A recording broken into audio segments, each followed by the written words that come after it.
Welcome to another episode of Transformation in Trials. Today in the studio with me, I have Marilee Lloyd, who is a laboratory planning leader and an architect. Hi, Merilee. Hi there, good to be here.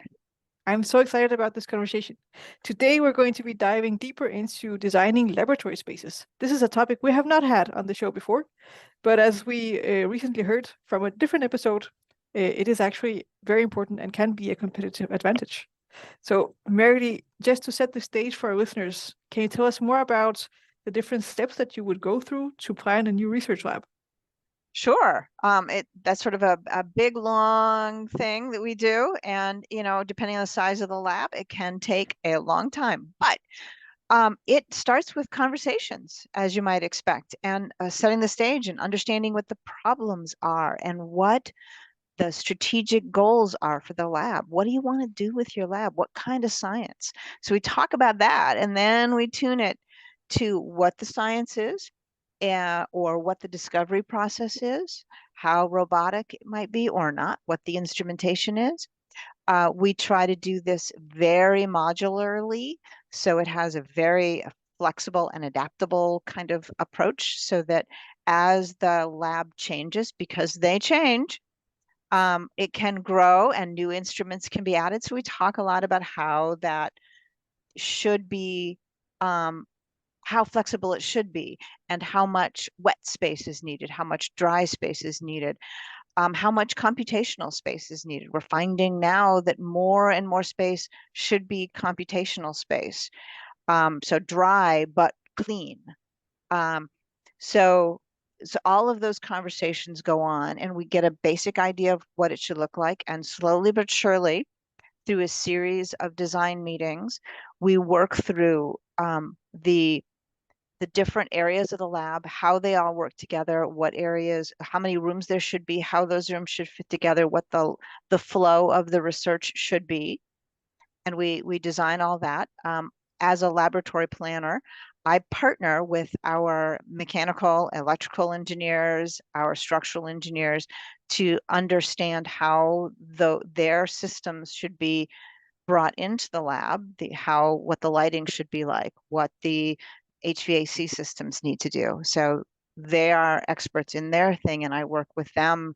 They are part of the design process. I also work with I am an architect, but I also work with our architecture folks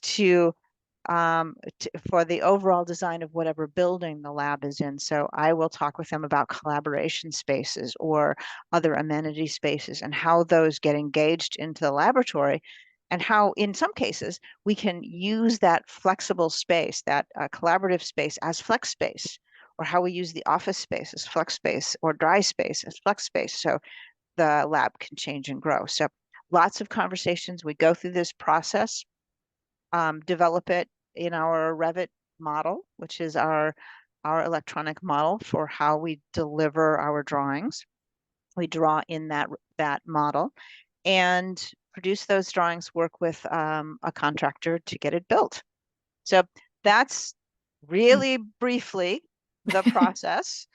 Lots of different partners and players.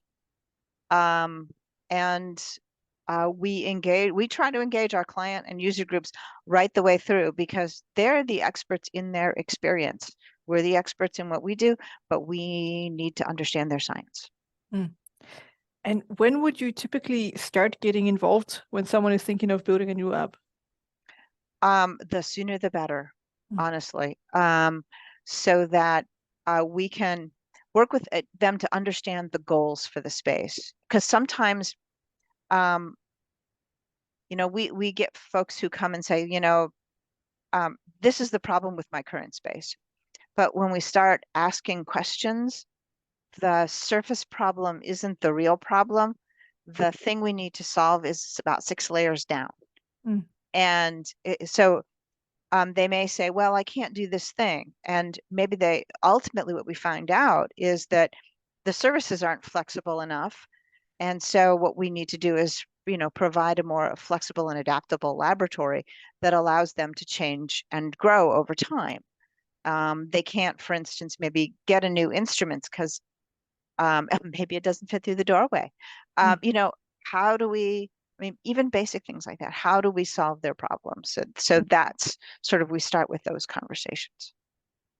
Oh, I see. I'm curious about this idea that labs can change and that they can be adaptable. Uh-huh. Because in my mind, a lab is something you build and it kind of is pretty static. There, you like bolt stuff to the floors, and then it just remains the same for a very long time. Tell me more about how flexible can a lab be? Well, we make them pretty modular, and most planners work with a module, and we call the module can vary. The size of that module can vary based on the kind of science that you're doing, but typically, most generically, we'll use an 11 by 11 foot module and plan the lab along that module and put the benching along that module line. So that gives you space on each side. It also gives you space if you want to have a fume hood in one place, or if by using flexible mobile benching systems, you can pull out a section of benching, put a piece of equipment in, and because your services come in from above, or sometimes through a service chase between the different benches, depending on the system you're using, you can make that more flexible and adaptable over time. It's easy to stop it, put a piece in, remove shelves, for instance, on the flexible system. So you can put a bigger piece of instrument on the bench. And because you're planning some of your services, you can plan that in a carrier or a module of sorts so that different services, pipe services, can be brought in more readily, so things can be Mm, changed out. Even if it means putting in more piping, at least you've got um, a regularized process for doing it. mm. So Like, it becomes more flexible, and it even can be constructed off-site and then put in. So your um, building site isn't taking up the space with that, and you're not, it's kept clean in a mm. factory and not potentially getting dust in it on site. So lots of different strategies. No, I like the idea of well that a lab is it's not a room. It's actually a lot of components, subcomponents in that room that Mhm. can in fact be flexible and exchangeable.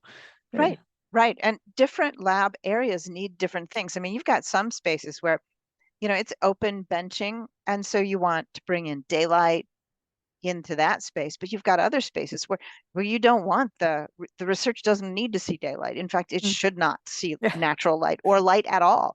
You need to make it dark. Mm, So being able to have that flexibility, have spaces that do one thing, spaces that do another thing, and be able to use them appropriately is part of what we like to plan for and talk about during the design process. How much of that space do you need, and how much of it is going to be computational space? Because there's a lot of clinical instrumentation now that is just a clinical line, mm. and it has a whole lot of needs. Sometimes it sits on raised flooring, sometimes not. Sometimes the services come in from above. Both strategies can work. Um, there are a lot of different service or pneumatic connections that need to go on, but maybe it doesn't need, um, it needs to be a little bit more flexible, but it's not going to be the same sort of thing as um, a, a research laboratory. Mm, Maybe it's just computational space. Maybe it's not clean, mm, as clean. mhm. So lots of ways to make that flexible and adaptable for the future. But that makes sense. I'm also curious about this computational space thing. I had a recent example where there was a lab where I was talking to one of the lab technicians that said that they were struggling with digitizing their processes because there were no computers in their labs. So what would happen is that when they did experiments, they would keep a notebook, and then no one wanted to enter the notes from the notebook into a computer afterwards. And I'm just realizing now, well, this may actually be a lab design problem, and not so much a digitization problem. Right. I mean, we're seeing a lot of spaces where there is a lot of instruments have a laptop or other computer adjacent to the piece of equipment. And so information can be culled there. And also, there is so much data connected to the cloud now that data from some instruments can be collected in the cloud and brought down to a tablet. So we're seeing that level of digitization so that results are downloaded to a tablet, and that tablet can be removed from its dock, taken out to another space, and then downloaded and manipulated into a report. So that sort of system can work, or someone could stand with a tablet, write their results.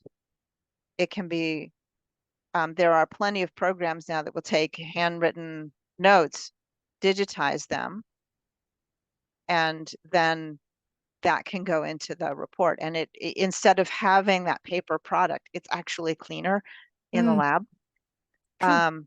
So you've got that more simplified, so you can just shoot it off to your laptop back out in your write-up space at your desk and go back there. So you don't have to have that.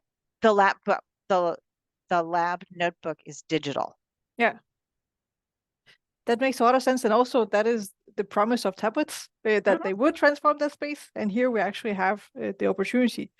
But there are also issues of older labs having older instruments that may not be able to output even almost digital data. Right.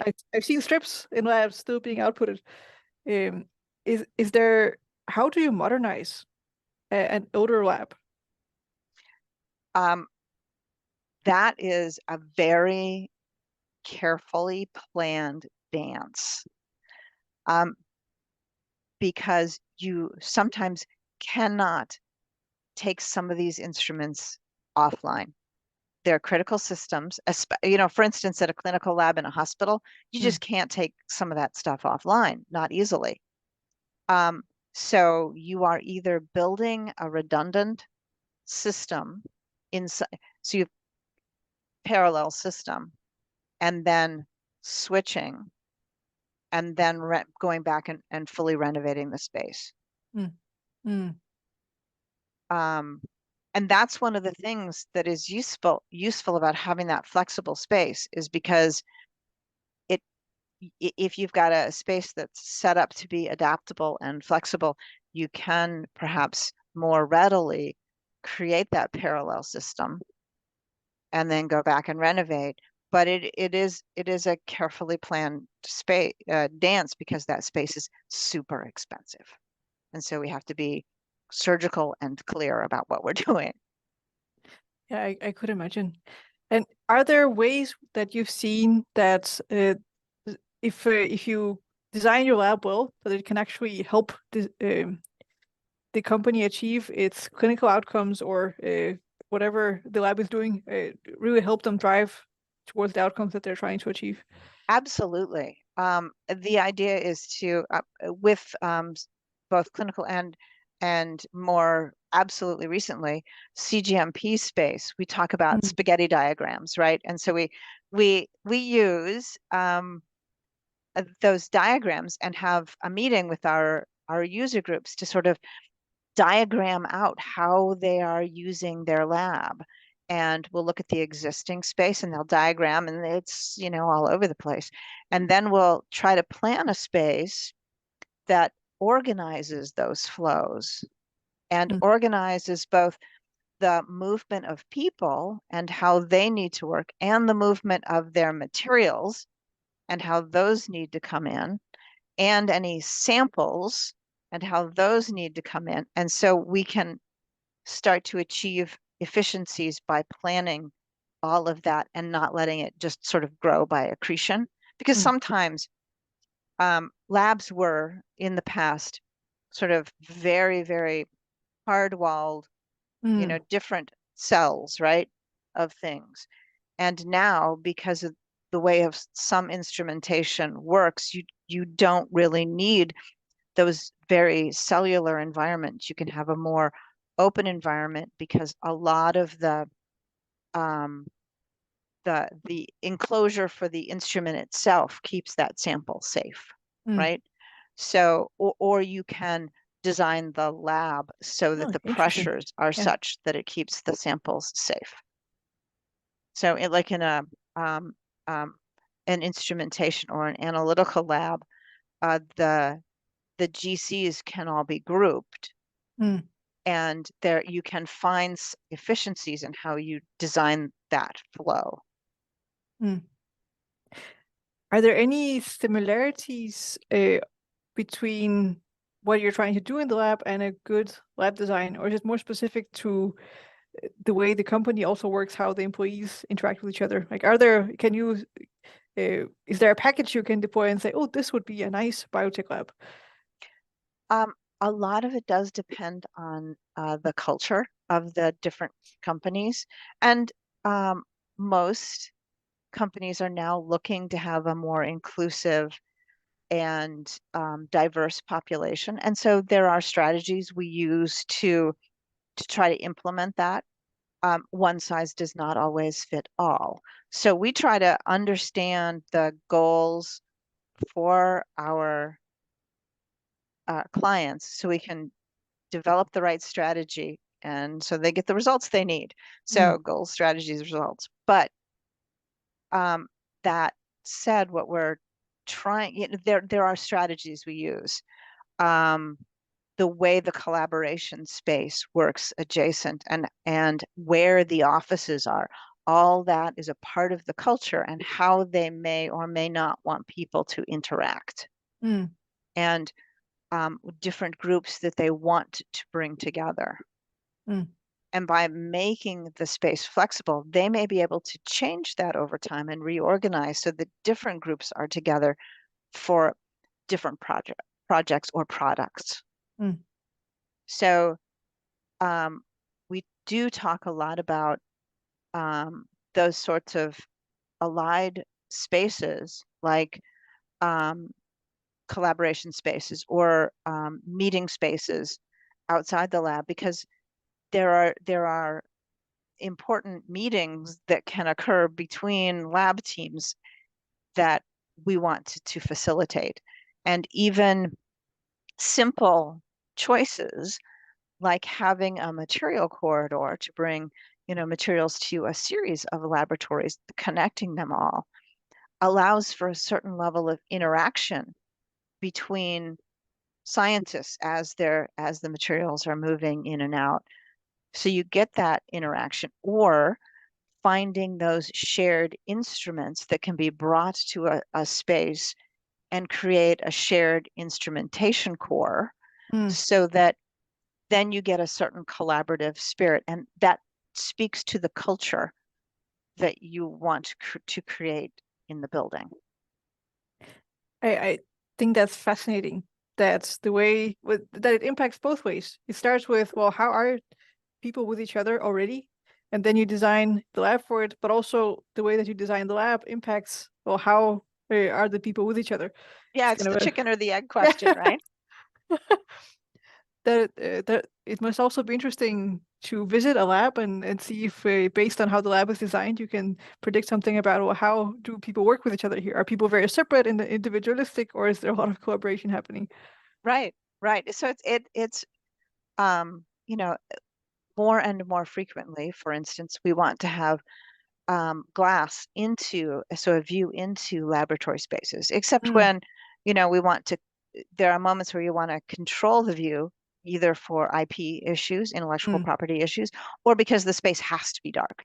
But for touring people through a lab, you maybe want to show them rather than take them inside and have them have to gown up or potentially dirty a space. So having those controlled views are important. It's also important for safety. So someone can look in and see that everything is operating appropriately and people are safe in the lab space. No, that makes sense. So, Who would be the proper kinds of people to involve in the design of a lab? Because it's not only the people working in the lab, I assume. It is not. We usually talk to both the lab users and the facilities group. So the people who run the building, who are going to maintain the HVAC system and the lights so that we design that appropriately. Sometimes organizations have building standards for how they want to, have a particular kind of light or light fixture so they can stock it and have it ready, and so they know what kind of fixture to get. And if they've got multiple uh, sites across the country, they may want a specific fixture. So, or within a certain group of fixtures. So, or a certain kind of flooring, or they may have. So we have to pay attention to the standards. So we'll talk to those folks. We talk to the safety folks to make sure that the chemicals that we're bringing in are what they want. So we understand what the quantity of those chemicals are, because we'll also talk to code officials in the city or jurisdiction that we're working to make sure that we're conforming to all the requirements that the code has for us in terms of how the building works, how the building is built, and how any hazardous materials, because labs often have some hazardous materials coming in and out, and how we're dealing with those is crucial.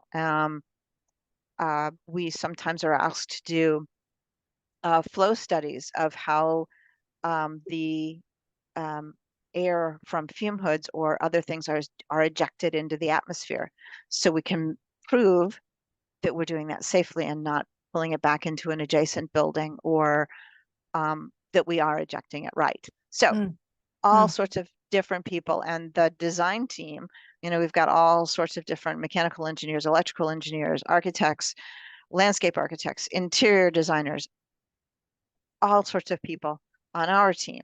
So they all need to talk to different people. It's a very complex dance to do a large building. That does indeed sound complex. Mary, I'm curious to learn more about how did you end up in the lab design space? Gosh, when I was deciding on architecture school, or if I wanted to be an architect when I grew up, I also was interested in genetics and science, and I really, really enjoyed those classes in high school. And so I thought, well, what do I want to do here? So I apprenticed or worked for an architect for a summer and thought that was great fun. And then decided on architecture school, went to architecture school, and then had the opportunity to design a laboratory early on in my career. I had done a little bit of commercial space, and we were doing a high school, and I got to do a science lab, and that was spectacularly fun. And then I had the opportunity to do an even more intense science laboratory. And, so it was, then this can balance my interest in science and my interest in architecture. And so more and more, I just gravitated, and I've been in practice for 38 or so years, and I've been doing lab design for a good bit of that, most of that. So it's it balances those interests, and for me also it balances. It's almost a right brain, left brain kind of thing, because you have to be creative, and there's always something to learn, something to challenge you. But designing these buildings is very rigorous too. So it is really a very interesting and deep career. I find it interesting that somehow when you have more constraints, you can get smarter and better choices and better design than if you have all the freedom in the world. Yeah, I think a challenge, a challenge can be a great thing. It it is sort of what you get up in the morning for. Yeah, absolutely. Uh, One of the things we talked about during the pre-call that I have been thinking a lot about since is the notion of designing labs for sustainability and inclusion. Mhm. Can you tell us a little bit more about, well, what goes into that? How can you make lab space more sustainable and inclusive? Labs are have been I don't know, forever thought of as energy hogs, but there Hmm. are a lot of things we can do to reduce that. Um, and it starts with thinking about how many air changes you really need, and what are you going to do when no one's in the lab? Can we dial that HVAC system back a little bit when no one's in the lab? And how about those fume hoods? Can we go with a high performance fume hood that maybe doesn't need the same face velocity that can still achieve containment very safely at a lower face velocity? Can we have a sash closer that closes the sash and then thereby reduces the air flow and saves energy? And the energy savings from those kinds of hoods has been increasing, and so the payback period has gotten shorter, so they are far more viable than they used to.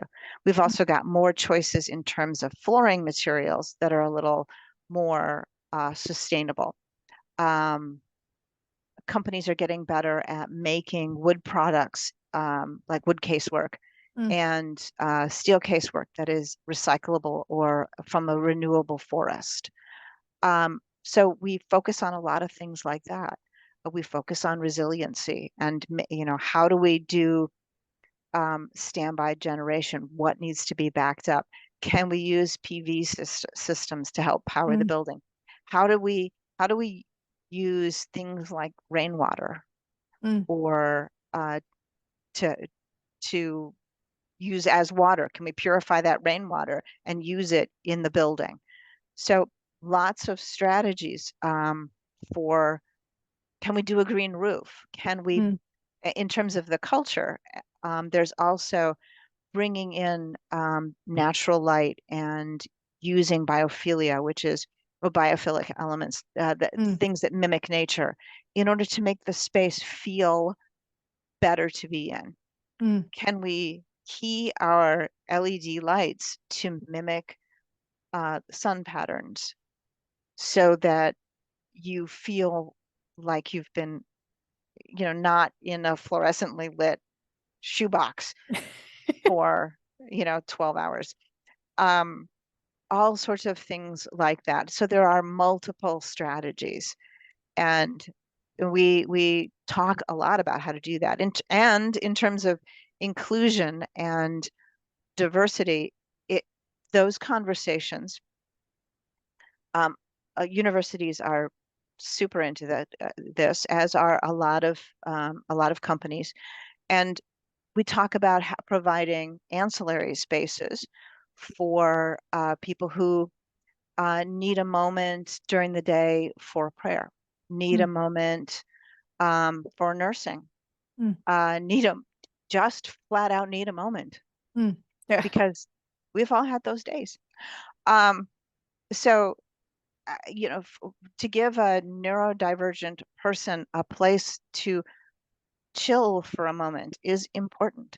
Mm, Um, so understanding those sorts of things, using lighting or being able to key the the type of lighting so that it doesn't trigger someone with migraines. mm, Fluorescent lighting is horrible for that in its flicker.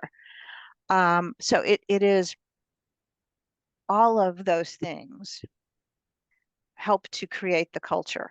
Um, some of it is, embedded in helping the experience of the building help people make a shift and think about things differently, and bring in people. Can we provide, can we help the client site the building near if we're talking to them early on in the process and they're still looking at sites, can we put the building on a bus line or a rail line so that people can get to it who might not mm, have a vehicle?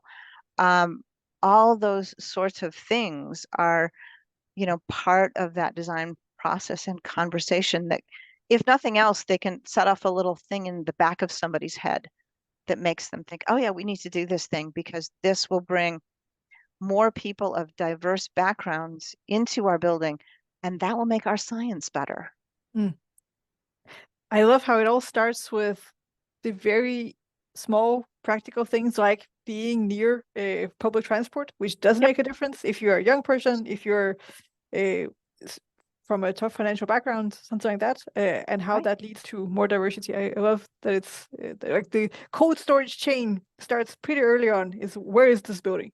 Yes. Yeah. It's that same sort of conversation Mm. No, and I love that. talking those things through. And um, that's why a lot of innovation centers or startups are near universities because there's usually um, a, a, a student body to draw new people from. Mm. And often a university town will have some sort of bus system, or it'll be large enough to have a rail system. So there'll be support for them to be able to get to there, or bike paths, Mm. providing a bike storage location, a place for a shower. Mm. All of those little things that we do for sustainability reasons too are Yes, also about diversity and inclusion. that's interesting, and how they both relate and how they impact your science, as you said. Hmm. They do. I mean, Mm. I think we know that for years and years and years in the past, a lot of experiments were designed for primarily men and white males. Mm. And now there is a lot of focus, I'm being told, on broadening that research spectrum and making sure that in clinical trials, you're reaching a broad range of people. The same is true in the lab. Mm. In order to be able to better understand that you need to reach out, it's useful to bring in those diverse peoples. Mm. Exactly. Uh, that's super interesting. Well, Merilee, as we start rounding off this episode, we always ask our guests on this show the same question. And that is, if we gave you the transformation and trials magic wand, and this wand has the power to change one thing in the life sciences industry, what would you wish for? Wow, I think it would be that more diverse population. Ooh, yeah. I really I think that having that diverse population would have a profound effect on science. Mm. That's an amazing wish, and also ties everything together because it does start with the design of our facilities, and Right. often life sciences starts in the lab. So how we build the product, uh, that's how the product is until we also commercialize it.